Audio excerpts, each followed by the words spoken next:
मेरे प्यारे दोस्तों, भाइयों और बहनों, आप सबका राधा कृष्ण भक्ति ज्ञान चैनल में स्वागत है।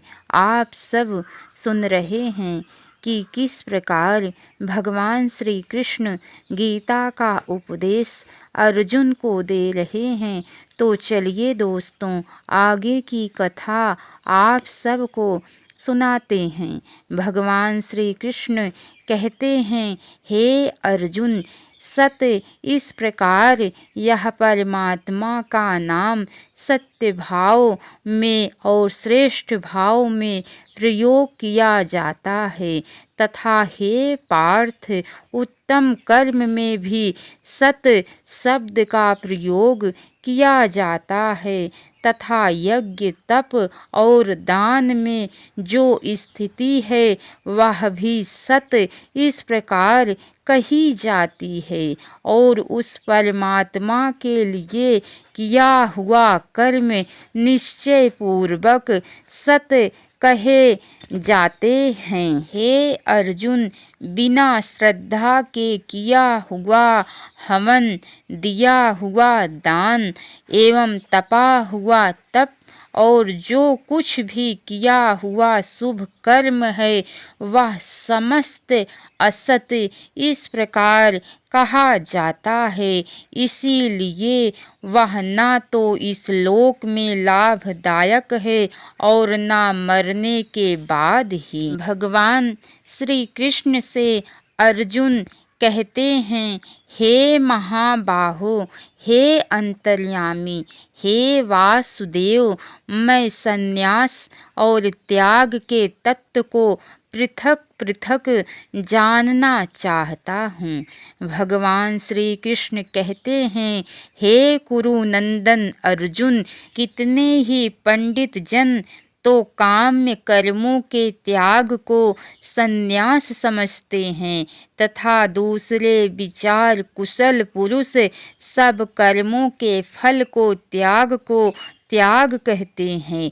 कई एवं विद्वान ऐसा कहा करते हैं कि कर्म मात्र दोष युक्त है, इसीलिए त्यागने के योग्य है तथा दूसरे विद्वान यह कहते हैं कि यज्ञ दान और तप रूप कर्म त्यागने योग्य नहीं है। हे पुरुषश्रेष्ठ अर्जुन, संन्यास और त्याग इन दोनों में से पहले त्याग के विषय में तू मेरा निश्चय सुन, क्योंकि त्याग सात्विक, राजस और तामस भेद से 3 प्रकार का कहा गया है। यज्ञ दान और तप रूप कर्म त्याग करने के योग्य नहीं है, बल्कि वह तो अवश्य कर्तव्य है, क्योंकि यज्ञ दान और तप ये तीनों ही कर्म बुद्धिमान पुरुषों को पवित्र करने वाले होते हैं। इसीलिए हे पार्थ, इन यज्ञ दान और तप रूप कर्मों को तथा और भी संपूर्ण कर्तव्य कर्मों को आसक्ति और फलों का त्याग करके अवश्य करना चाहिए। यह मेरा निश्चय किया हुआ उत्तम मत है। परंतु हे अर्जुन, नियत कर्म का स्वरूप से त्याग करना उचित नहीं है, इसीलिए मोह के कारण उसका त्याग कर देना तामस त्याग कहा गया है। जो कुछ कर्म है वह सब दुख रूप ही है, ऐसा समझकर यदि कोई शारीरिक क्लेश के भय से कर्तव्य कर्मों का त्याग कर दे तो वह ऐसा राजस त्याग करके त्याग के फल को किसी प्रकार भी नहीं पाता। हे अर्जुन, जो शास्त्र विहित कर्म करना कर्तव्य है, इसी भाव से आसक्ति और फल का त्याग करके किया जाता है, वही सात्विक त्याग माना गया है। जो पुरुष आकुशल कर्म से तो द्वेष नहीं करता और कुशल कर्म में आसक्त नहीं होता, वह शुद्ध सत्व गुण से युक्त पुरुष संशय रहित बुद्धिमान और सच्चा त्यागी है। क्योंकि शरीरधारी किसी भी मनुष्य के द्वारा संपूर्णतया से सब कर्मों का त्याग किया जाना शक्य नहीं है। इसीलिए जो कर्म फल का त्यागी है वही त्यागी यह कहा जाता है। कर्म फल का त्याग न करने वाले मनुष्यों के कर्मों का तो अच्छा बुरा और मिला हुआ ऐसे 3 प्रकार का फल मरने के पश्चात अवश्य होता है, किंतु कर्म फल का त्याग कर देने वाले मनुष्यों के कर्मों का फल किसी काल में भी नहीं होता। हे महाबाहो, संपूर्ण कर्मों की सिद्धि के ये 5 हेतु कर्मों का अंत करने के उपाय बतलाने वाले सांख्य शास्त्र में कहे गए हैं, उनको तू मुझसे भली भांति जान।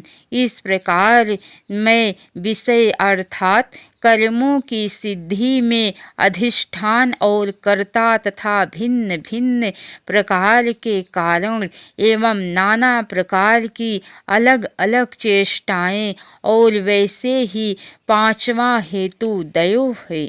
मनुष्य मन वाणी और शरीर से शास्त्रानुकूल अथवा विपरीत जो कुछ भी कर्म करता है उसके ये 5 कारण है। परंतु ऐसा होने पर भी जो मनुष्य अशुद्ध बुद्धि होने के कारण उस विषय में यानी कर्मों के होने में केवल शुद्ध रूप आत्मा को कर्ता समझता है, वह मलिन बुद्धि वाला अज्ञानी यथार्थ नहीं समझता। जिस पुरुष के अंतःकरण में मैं करता हूँ ऐसा भाव नहीं है तथा जिसकी बुद्धि सांसारिक पदार्थों में और कर्मों के लिपायमान नहीं होती, वह पुरुष इन सब लोकों को मार कर भी वास्तव में ना तो मरता है और ना पाप से बंधता है। भगवान श्री कृष्ण कहते हैं, हे कुरुनंदन, ज्ञाता ज्ञान और ज्ञेय ये 3 प्रकार की कर्म प्रेरणा है और कर्ता करण तथा क्रिया ये 3 प्रकार का कर्म संग्रह है। गुणों की संख्या करने वाले शास्त्र में ज्ञान और कर्म तथा कर्ता गुणों के भेद से 3 प्रकार के ही कहे गए हैं, उनको भी तू मुझसे भली भांति सुन। इसके आगे की कथा दोस्तों आप सबको कल सुनने को मिलेंगी। तो कैसी लगी कथा लाइक करके कमेंट बॉक्स में ज़रूर बताना। जय श्री राधे कृष्ण। अब तक की सारी वीडियो देखने के लिए आप सबको बहुत बहुत धन्यवाद। राधे राधे।